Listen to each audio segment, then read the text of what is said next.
but I have 3 other boys. They're Yeah. all named Rick. Really? It's They're all named exciting. after their dad. Their dad's name is Rick. I told my daughter, when you have a kid, you're gonna name it Rick. She's like, It's a terrific name. it There's is. so It's many easy. nicknames. I got Ricky, I got Rico. Like it's great. Um, they've been, you know what? I've kind of gotten like I'm trying really hard to find an avenue where I can make some money. Okay. So I've had like last week I went really, really, really deep into wholesaling, and this week I kind of was trying to do more like affiliate marketing type of stuff, but Mhm. um I'm going back into wholesaling this week because I actually was pretty successful with it. And then I just kind of got disheartened. So let me tell you about what happened. Okay. So the first person that I got in contact with that was interested, they hated my offer. I used the formula that you guys have. Like I have it up on my board here, like all of Okay. the stuff that you guys have, like about the Excellent. repair costs and the max allowable offer and like Uh-huh. the motivation, condition, time frame, price. She did not like the offer, the lowball offer. So she got mad and she hung up.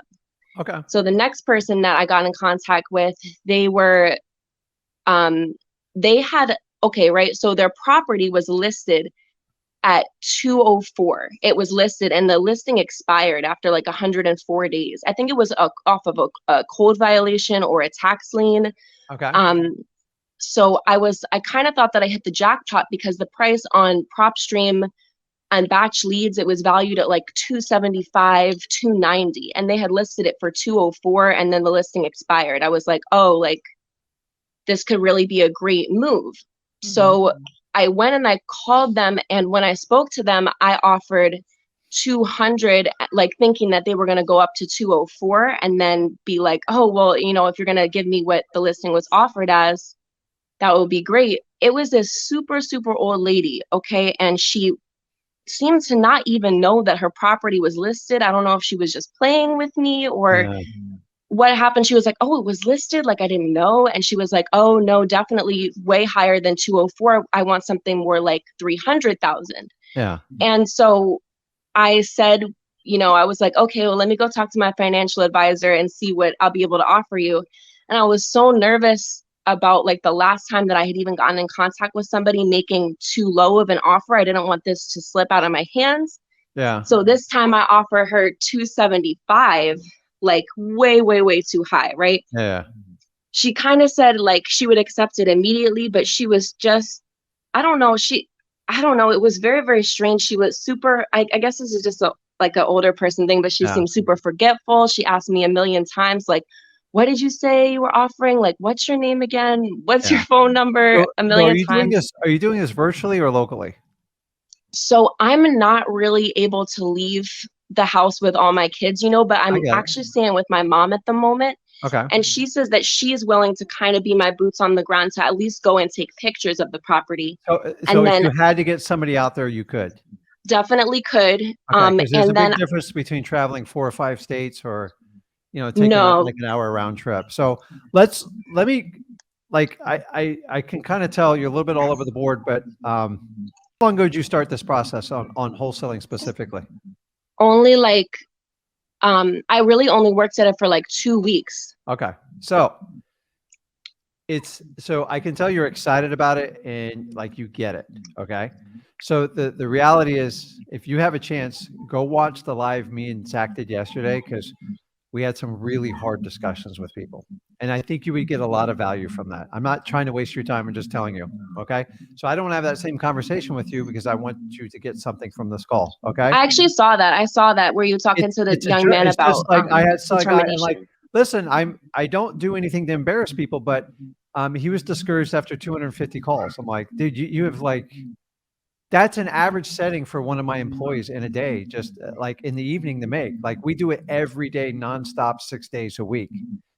They would laugh me out of my like, it's crazy. And then I had Zach, Zach made hundreds and hundreds of thousands of cold calls. He probably made 50,000 before we made any like real money with it. And it's like, we all want it. Like you're only in 2 weeks, and you're eager about it. So number one, first of all, when you're going for the no, just understand there is no dead set formula. People, 70% of this. The whole go for no strategy is try to build enough rapport that you don't get hung up and you don't get kicked out of the house. Okay. Mm-hmm. Because nobody wants to kick somebody out that's being nice to them, right? It's going to happen. So if you build enough rapport and you say, listen, what do you need to get for the property? And they don't spit out a number, you get in that awkward phase. So when you start to feel nervous and panicky, it means you're offering the right number, because Okay. the pain is up front. And if you get an acceptance on that pain, or you get close to a better number, your life's so much easier afterwards. Now, for instance, on the older lady we're talking about, that one's all over the board, but how much is the house really worth in your estimate? The last prices that people were paying for it, like last year, it seems like the valuation might have gone up this year, but the last prices that people were actually buying it for cash for last year looked like 250-ish. So why would you offer her 275? The valuation on PropStream said 290, and I saw, like, I'm so unfamiliar with the software. I thought that when I was looking at what people had recently bought it for, said 290 as well, but then when I looked closer, it looks like that was what they're just valuing those properties at now for this year, instead of what people most recently bought them for. Correct. So listen, I tell people, don't spend more than 5 minutes doing comps, because if you are, you're trying to force something to happen, and it's not. You can't manipulate a comp to work out for you. It's just going to force you into a bad decision. Comps are always a range. It might be 275 to 290. Okay. Take the lower of them and even reduce it. I'd say like 260, 265, because you're in a market that's dropping 2% a month. Just do some math here. Okay. Okay. Keep in mind, say if you pay 270 for that house and it's only worth you got to understand, it costs 12% just to close on real estate, all the fees and stuff. There's no real discount for anyone to make that work. And number two, the elder lady, other than it being an expired listing, which I think is what initially keyed you off on it, right? Yeah. Listen, there's a lot more expired listings you guys actually think. People are just crazy on prices sometimes. They put it out there, and if it doesn't hit, like, it's very common in Florida, people put a property on the market for a year, everyone ignores it, and they're like, oh, whatever, I'll redo it again. So expired listings are valuable when markets are really starting to get pounded. Like, they become valuable. But keep in mind, the reason they put it on the market was for what? Why would they hire a real estate agent? That's I guess she's saying that they want to downsize. They want to sell their other properties. So the problem is, I will tell you this, little old ladies, unless you can get the right motivation basically on the phone, you got to go see them in person, because it never works on the phone. I'm used to that 1,000 times over. Like, we have a lot of people tell us, like, we don't know the value of our house. And like, some wholesalers think that's a green light to take advantage of people. Not. You just go, listen, do you have a sister, or like you have kids we can involve in the decision? And you just try to treat them like your own, like mom or grandma, and just try to take care of them. Because if you try to sell, the family's going to sell it to the person they trust the most, that didn't try to harm them. And that's all you can do. And it's really difficult to have those conversations on the phone. So a lot of times, if you can say, listen, find out what's wrong with the house, and find out why it's not selling, and find out what her goal is. Like, when do you want to have it sold by, and where is she living? The biggest challenge for any person selling a house is where they're going to move to. An older person, it's even more critical, because a lot of older people, they can't have a 2-story house because they got to get around. So start asking quality questions like that with old people, and just try to guide them like you would, like like an elderly member of your family, and just take care of them.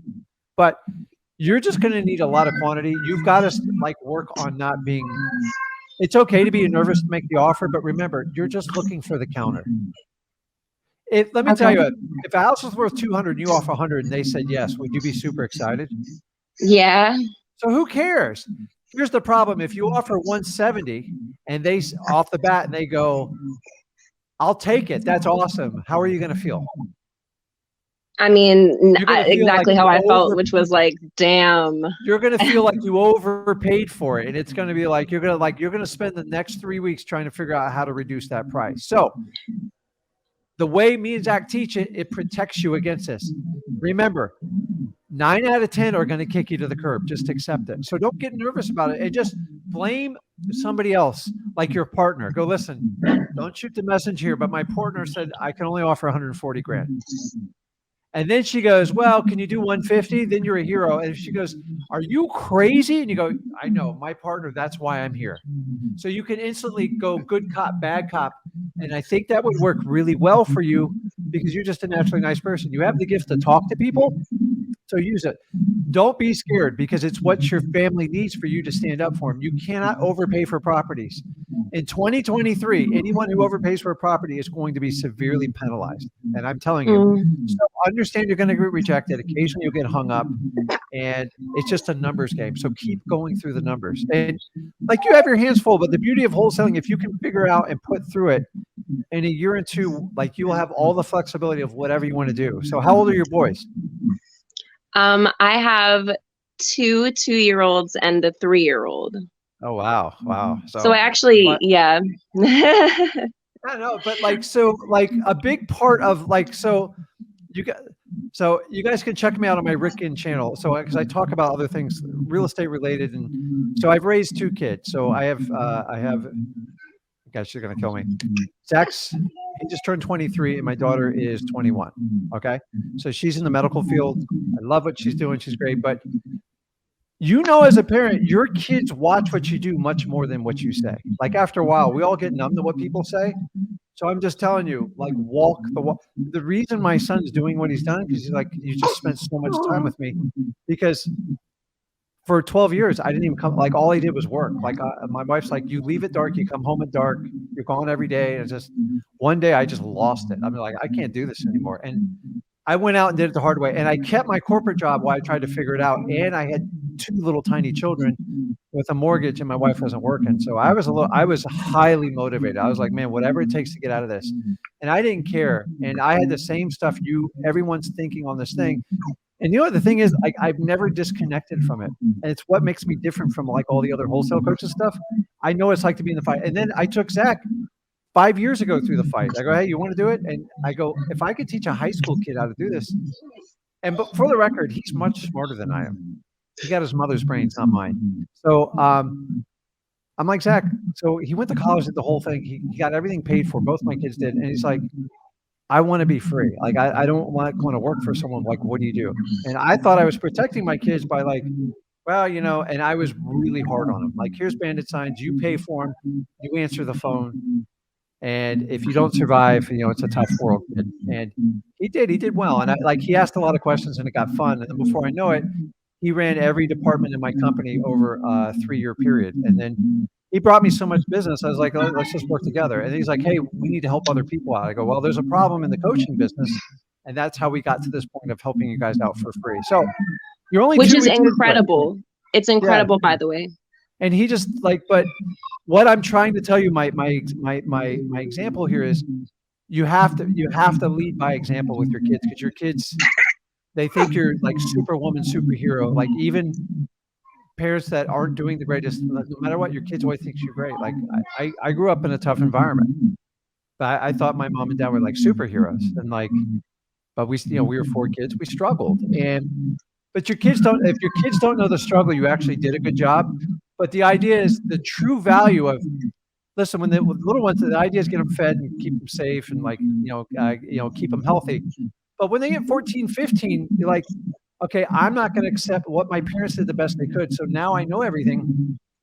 How can I do it? And the best thing, once they get to those preteen years, is show them what you're doing. So you got a long way to go before that time comes. And I'm telling you, if you lead it, the only reason Zach followed me is like, he goes, I just enjoyed being with you, and how can I spend more time with you? I'm like, holy crap, this might work out. And it's like that. So what you guys don't know, my wife works in my business. She doesn't want to be on camera, and I don't blame her. So it's like, right. We run like a true family business, and like, wholesaling gave me that gift. So everything we do is like about our family and what we do. And yeah, your kids, like, guys, you're in a different world. They do not have to go get a regular job. I have no problem with people have a job. I had a job for a long time, but if you have the ability to get the freedom and like really get financial freedom and freedom of your time, like I would never have to work another day in my life. Now, I'm 52. But I tell you guys, I kind of did it the hard way. I did 7 years of wholesaling all by myself. I didn't know any better. So learn. 2 years, that's all you need. 2 years. I'm telling you, 2 years will make a tremendous difference. So don't get nervous when you ask for low, because you're protecting you and your family when you do it. Nothing worse than overpaying for a property. On the affiliate marketing thing, just if you want to do it and it's an established business and it's cash flowing, I understand we have to juggle things, but you're going to have to make a decision at some point because it's hard to do two things, especially if affiliate market's new to you and you don't have a history doing it. Trying to do two new things at the same time is hard. Right. Okay. And just one more question. By the way, like you got what you guys are doing is awesome, because a guru recently tried to reach out to me, and if it weren't for you, like I would be so tempted by these things, but you're literally giving us a new perspective on. Hey, listen, here's what I say. You guys can use me, and if it doesn't work, you can go pay the guru. Like, so why wouldn't you do it that way? So it's it just so guys, listen, I already said, I already told you, I've given you full disclosure. I've paid for people before. That's never been my problem.